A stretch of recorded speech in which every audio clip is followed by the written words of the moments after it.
What's going on, everybody? Welcome into another episode of the Pack a Day Podcast. I'm your host, Andy Herman. You can follow me on Twitter at Andy Herman NFL. You can follow the podcast at Pack a Day Podcast. Thanks for being here today. Today is going to be one of my favorite episodes I've done in a while. We are going to talk a little bit about Aaron Rodgers at the onset here, but I've been telling you for a while, if I had my choice between talking about guys like Luke Tenuta or going over Aaron Rodgers offseason, is he going to be back or is he not going to be back? I'd rather be talking about Luke Tenuta. So today I'm going to talk about Luke Tenuta and some other Packers who are flying potentially under the radar. We'll get to that in just a moment. Let's start with our Aaron Rodgers news for the day. Per the one and only Aaron Nagler over at Cheesehead TV, he said that the one and only Aaron Rodgers is right now, at least he was on Friday night, in New York City. Probably much ado about nothing, right? New York City's a big city. There's a lot that goes on there. Aaron Rodgers, kind of an important guy, probably had something going on in New York. Probably. That being said, it is slightly interesting, if nothing else, that the team that's maybe most likely to trade for Aaron Rodgers just happens to be in New York City. And we're in the time where Aaron just said that he is going to make a decision very soon. And if that decision, or at least let's put it this way, right? If Aaron wants to have all of the information at his disposal so that he can make an educated decision, wouldn't he maybe just want to talk to the team first that he could potentially get traded to before deciding if he would like to go to another team, go to Green Bay, or retire? Maybe he wants to meet with the Jets, and I'm sure if he wanted to, Green Bay would probably give him permission to do that. Like I said, the more likely scenario is that it's probably much ado about nothing. Or maybe as you're listening to this, the news is already broke that it was much ado about nothing, or it was much ado about something. But as I sit here and record this late on Friday night, there has been no confirmation as to what he is doing in New York. And it could just be that he is there for fun and whatever the case may be. But it is interesting nonetheless. So we will keep an eye on that and see if anything else comes out of that. But it's not impossible that he could be doing some, information gathering to the team that could, again, be most likely to trade for him this upcoming offseason, especially if the Raiders are out. And yeah, there's just the amount of teams that are potentially interested that Green Bay would actually also, maybe listen to trade offers from is, starts to dwindle after that. And the Jets probably make the most sense. So like I said, tough to say if it's something, tough to say if it's nothing, but it is interesting that he is there nonetheless. So we'll keep an eye on that moving forward. The only other piece of news before we get to our main topic is that per Ian Rappaport, Randall Cobb had surgery to clean out the back of his ankle, and that will help him play pain-free moving forward if he wants to play. Rappaport also said that Cobb continues to weigh his future in what he wants to do and if he wants to continue to play football. So that is worth noting as well, but hopefully Randall is recovering well and will soon be without pain. And hopefully if he does want to play in 2023, he'll be able to do so at a high level for whichever team he ultimately ends up playing for. All right, that does it for news and notes. Let's get to our main topic for today. And that is 10 players that I think are flying under the radar that could, and I want to emphasize could, maybe help Green Bay in 2023/2024. Now, this is what, like I said, these topics are some of my absolute favorites because I love the hidden gems. I love the deep dives. I love the guy who could maybe come in and play, some snaps and actually be successful, right? Some guys on my list in the past have been Alex Light, Tim Boyle, Raven Green, Robert Tonyan, Kentrell Bryce, like those type of players. Those are, and you might say, well, like Andy, Alex Light, really? He was one of your guys? Like, he was terrible. He got in and Joey Bosa basically kicked him out of the league. And you're right, he did, and he was not good as a starter. But you have to remember, Alex Light was a unknown, undrafted free agent. So for him to actually not only make a 53-man roster, but survive in the league for a couple seasons and actually get legitimate playing time, I don't know how to tell you, like, that is an incredible success story for a guy like Alex Light. And Tim Boyle, same thing, right? So Tim Boyle, you might say, like, man, after Green Bay, he went to Detroit, really struggled in Detroit, went to Chicago, got like a half in Chicago, really struggled, and that's true. But this guy had one of the worst stat lines in college football history. And to randomly get picked up as an undrafted free agent and last in the NFL now for what, I think 5 years, and actually make starts in the NFL, that is an insane success story. So in all likelihood, a lot of the guys that I'm going to cover today will amount to almost nothing in the NFL. That's the literal truth of it. All right. Some of these guys, actually any of them, any of the 10 could get, almost any of the 10 could get released tomorrow. And you would be like, I guess, who knows? Maybe there was some issue or whatever. And you're probably not losing any sleep over it, right? On the other side, I think any of these 10 could be maybe a couple other guys that I didn't name that have come out of nowhere to be successful. Yosh Nijman is maybe a phenomenal example of this. A guy who was an undrafted free agent, stuck around for a couple redshirt seasons, and became a legitimate starting offensive tackle in Green Bay. That is an incredible success story. If you remember the Yosh Nijman story, the guy was the prototypical offensive tackle. Size, height, athletic ability, all of it. Like, you looked at the guy and you're like, that's a first round pick left tackle. But he never put it together in college and was just extremely unrefined and just needed time to develop. Green Bay redshirted him for a couple years, gave him that time to develop, and they got a pretty darn good player out of that. Another couple guys like Cullen Jenkins. Cullen Jenkins is a great undrafted story, undrafted free agent story.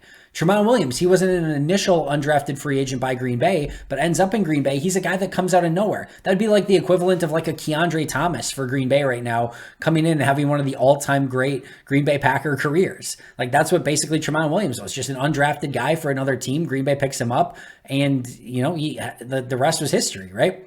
Robert Tonyan, undrafted free agent from the Lions. He was a wide receiver. Green Bay turned him tight end, and the rest was history. Tonyan was a guy I really liked too. I remember his first practice. He had a pass that he hit up the seam. It was Jimmy Graham and Mercedes Lewis's first practice that was open to the public, and I see a tight end running up the seam, and I'm like, man, Jimmy Graham looks good. And it was Robert Tonyan. I'm like, oh, that's interesting. And of course, he's had a really nice career for Green Bay. So those are the type of players we're going to discuss. Like I said, most of these guys, maybe all of these guys, amount to nothing, but they are intriguing to me in some way, shape, or form. And I do think they're potentially hidden gems, with a couple of these maybe being able to make more of an impact than the others.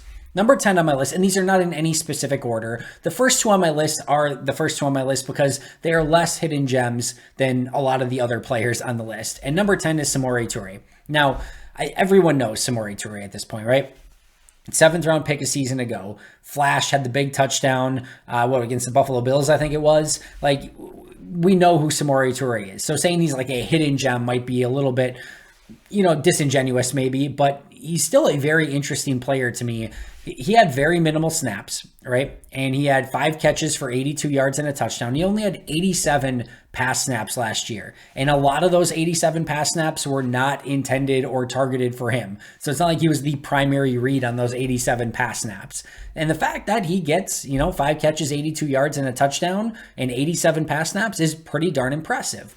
The reason why I think he's maybe flying a little bit under the radar even, and I've mentioned this in the past, is that Brian Gutekunst twice, I think it was Gutekunst twice and LaFleur once, maybe it was LaFleur twice and Gutekunst once, I forget which order it was, but 3 times between Brian Gutekunst and Matt LaFleur at the end of the season and in the post-season press conferences, Samori Toure came up unprompted. Nobody asked about Samori Toure, yet his name got mentioned 3 times by the head coach and the general manager. So this is a player that they are highly aware of, that they clearly think can be a player for this team. And right now, as of this moment, now things are clearly going to change, but as of this moment, he's wide receiver number 3. It's Christian Watson, Romeo Doubs, and Samori Toure. And then it's Beau Melton. And then there's not a whole, I think Jeff Cotton's on the team. You got a couple, practice squad type guys, but like that's it. Right? Lazard free agent, Cobb free agent. Like you start not having very many guys, right? So as of this moment, Samori Toure is wide receiver number 3. But his odds of making the 53 next year are almost no matter what Green Bay does are going to be pretty decent. And like I said, he flashed. There was a mini camp practice. It was a mini camp. It was a mini camp or OTA. It was indoors, and Rodgers wasn't. I don't think Rodgers was there if memory serves. I think it was Jordan Love doing the majority of it. But they had like a 2-minute drill, not pads or anything like that. But Samori Toure, I think, had 3 catches on the 2-minute drill. Like and I think he got down to the 1 if memory serves. But like he had a really big day. Like almost as soon as he got to Green Bay, And he's just been consistent and impressive, and I'm really excited to see what he can do in year 2. Number 9 on my list is very similar. Another 7th round pick who maybe didn't have the flash that Samori Toure did, maybe didn't get mentioned twice by the, 3 times by the coach and the general manager. But Tariq Carpenter is a very interesting player.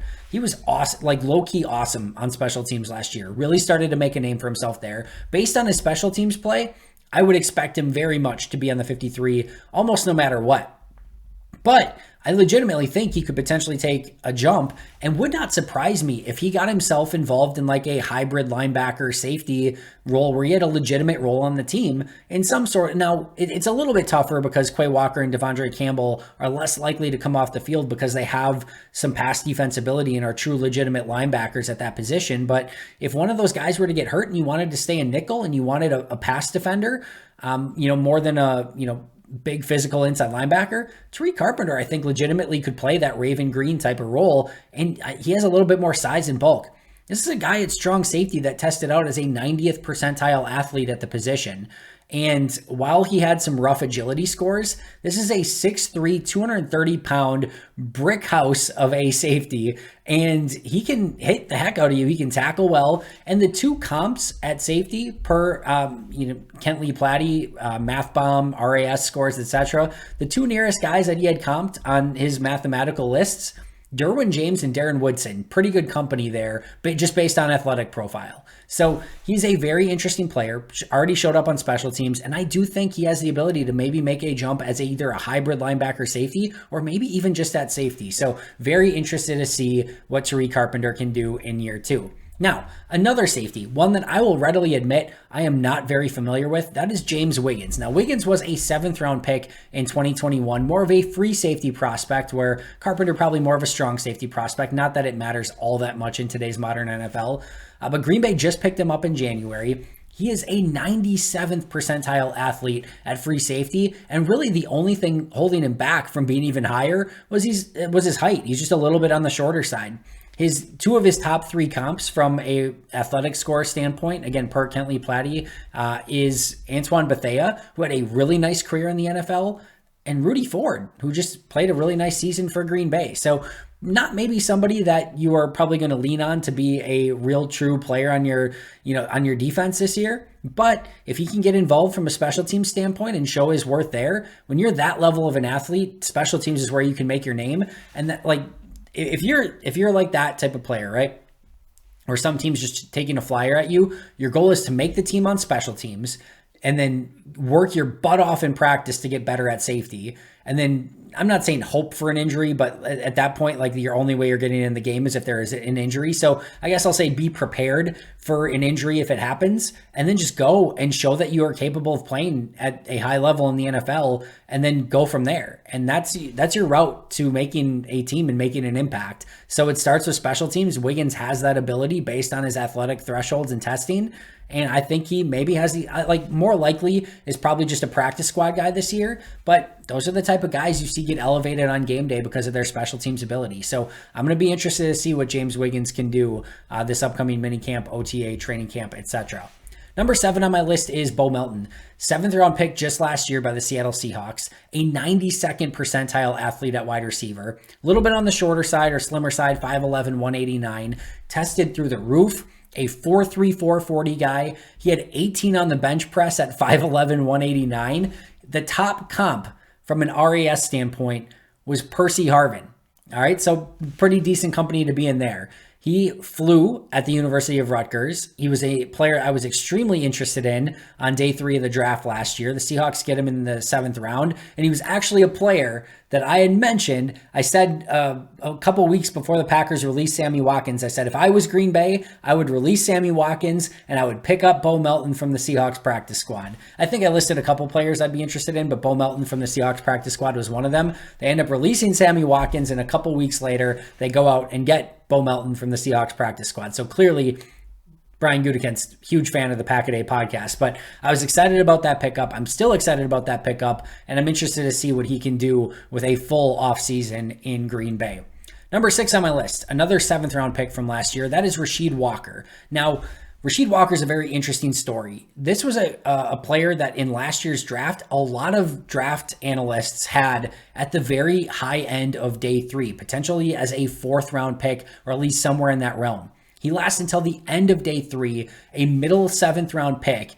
And remember, when Green Bay gets him in, he fights injuries and he can't practice and he can't do anything. And then the last week of the preseason rolls along and you're just like, I don't think Green Bay is going to be able to keep this guy. He hasn't been able to do anything the entire offseason. He practices a week, maybe a week and a half prior to that last preseason game, and he takes that last preseason game and he balls out. He was awesome. He was really, really good. And so much so that Green Bay felt compelled to keep him on the 53-man roster and basically use that red shirt like they did with Yosh Nijman a couple years previously in hopes that he can develop down the road. I was so impressed with Walker in his one preseason game. Now, he didn't get to do anything else basically the remainder of the year, so he's a completely unproven commodity. But this, again, is a guy that a lot of people had a much higher draft grade on going into the draft. Falls to round 7, has his one preseason game, balls out, and now we're just going to have to wait and see. But I'm and also remember, he was a very high recruit coming out of high school as well. So I'm going to be very interested to see what Walker does in year 2. Let's stick at the tackle position because they also found an undrafted free agent in Caleb Jones, who's an extremely interesting player. Now, I've talked about all these guys testing in like the 98th percentile athletically and things like that. Caleb Jones tested in the 18th percentile as an athlete.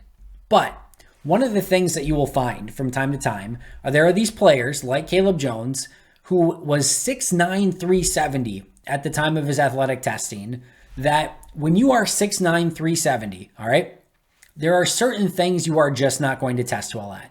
If you're 6'9", 370, you're not going to run the 40 as fast as some of the guys that are weighing 300 pounds. If you are 6'9", 370, you are not going to run the 3-cone and the short shuttle as fast as some of the guys who are 6'5", 305, right? It just is what it is. When you are that big, when you are a mammoth human being, you're not going to test well on the agility scores. You're not going to test well on the explosion scores. You're not going to test well on the speed scores. So you're going to test as a lower level athlete.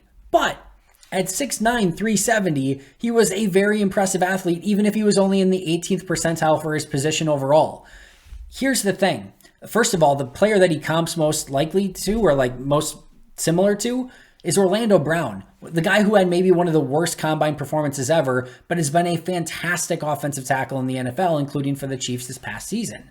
So this is a player that has one superpower, basically. And if you are a late draft pick or a undrafted guy, you need to have one thing that you have at your disposal. And Caleb Jones has his size.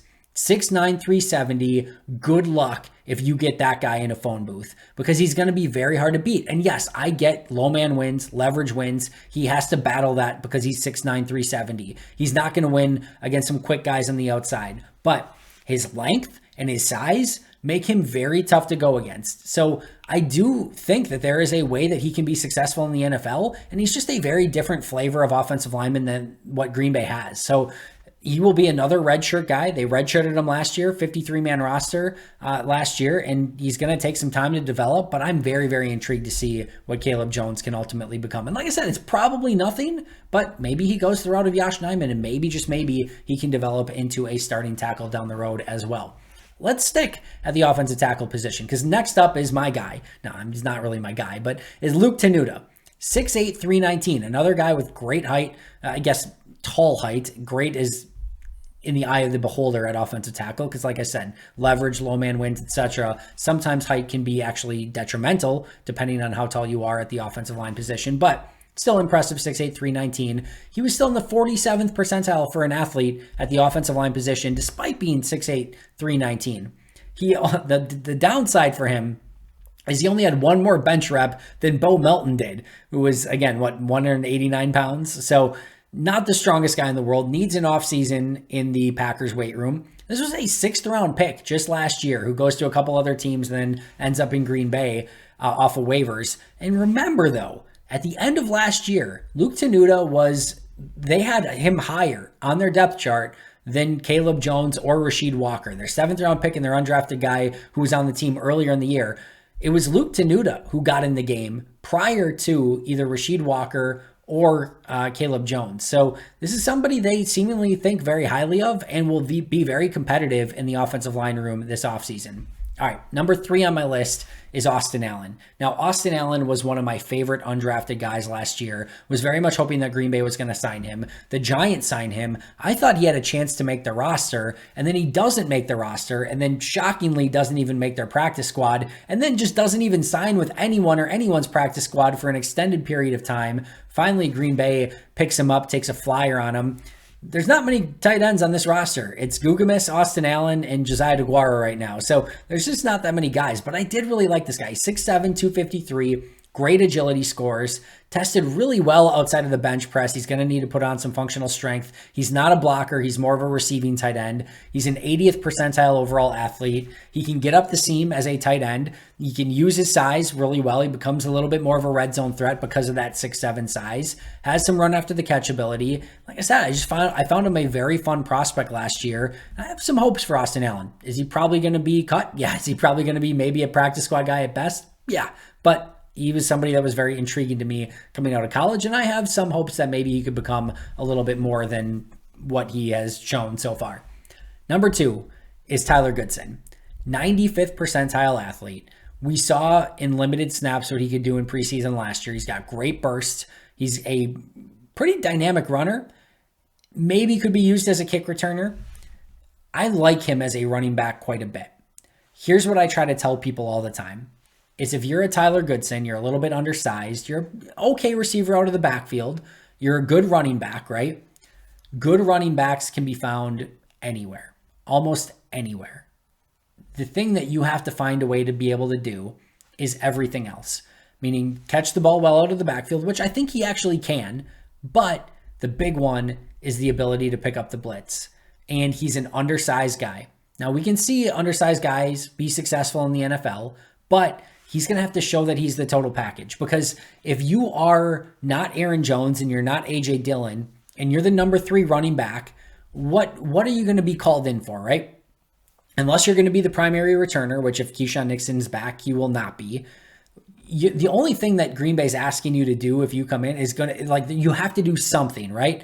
And at his size, he's not going to be a dynamic special teams guy. So as a number 3 running back, he's not going to be somebody that can help you with special team snaps. Like you say, he's probably not going to be a returner. He's probably not going to be a blitz pickup guy. And you're giving all of your handoffs to Jones and Dillon anyway. So Tyler Goodson, while I think he can be a dynamic runner, at this point just doesn't have a ton of value on your game day roster because you're not going to give him the ball anyway, because Dillon and Jones are getting all the carries. But I do think he's a very talented back, and I do think if he gets the opportunity, he could be something that is one of those hidden gems where all of a sudden you get that running back, undrafted guy that just gets an opportunity. If he got 20 carries in a game in Green Bay's offense, I legitimately think he could be a 100-yard rusher. Like, I think he could go for, 22 carries, 100 yards and a touchdown, and maybe 3 catches for 20 yards. I think he could be that guy. So I like Tyler Goodson, and I'm hoping he gets a little bit more of a shot in 2023. And then number 1 on my list, probably a name that you've heard me talk about before, that's Innis Gaines. I think we lose sight of the fact that in the final 3 games, with Green Bay's season on the line, against the Dolphins, the Vikings, and the Lions, Innis Gaines became, at times, their nickel guy, but was at minimum their dime guy. He played 13 snaps, 18 snaps, and 13 snaps in the final 3 games, and wasn't at safety. The majority of it was as a nickel corner. They used him legitimately in the slot. And that's not even his good position. He's a safety. And the fact that they had trust for putting him out there in those scenarios in the slot with the season on the line shows that they trust this guy. This is a guy that was going to get drafted coming out of college and then fought an injury, wasn't able to do the combine or any testing prior to, ends up an undrafted free agent.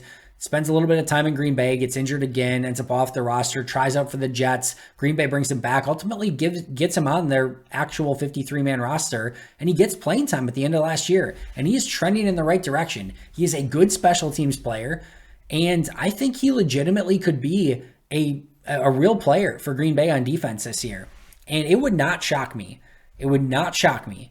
If you told me somebody on this list was a starting player at some point this year, it would not shock me if Innis Gaines was a starting safety at some point this year. Now, I don't think that's ideal. I don't think you're going into the season being like, yeah, we're super geeked. We think Ennis Gaines is going to be one of the top safeties in the league, anything like that. But I think if you had a really good defense, I think Ennis Gaines could be better than a Charlie Pepra on your Super Bowl winning team. Now, they had a defense stacked full of insane players, right? Charles Woodson, Nick Collins, Sam Shields, Tramon Williams, Colin Jenkins, Nick Barnett, Desmond Bishop, Clay Matthews, BJ Raji, you know the rest. So if you have that style of defense, you can get away with a couple Charlie Pepras and Frank Zombos, right? But I do think if you have a really good defense, I think Ennis Gaines could play one of those safety spots and you'd be pretty okay with it. So I'm interested to see what he can do. I'm hopeful that he can make a jump in 2023, and I will be keeping a close eye on Ennis Gaines. So that is my list. Just to recap: Samori Toure, Tariq Carpenter, James Wiggins, Beau Melton, Rasheed Walker, Caleb Jones, Luke Tenuta, Austin Allen, Tyler Goodson, and Ennis Gaines. So for all of you who are hoping, I don't want to hear any more about Rodgers. I know we talked about him a little bit at the onset. Today, we got to talk about 10 guys that you probably haven't heard a whole heck of a lot out of, at least in a while, right? So you're welcome for that. Like I said, you can see the smile on my face because of the stuff I love talking about. And how much impact these 10 guys are going to make combined on the 2023 Packers is probably pretty minimal. But hey, if one or two of these guys can make an impact, that would make a very big difference for Green Bay this upcoming season. So hopefully that does, in fact, end up being the case. That's going to do it for me today. Thanks so much for joining. I'll see you tomorrow. But until next time, and as always, go Pack Go.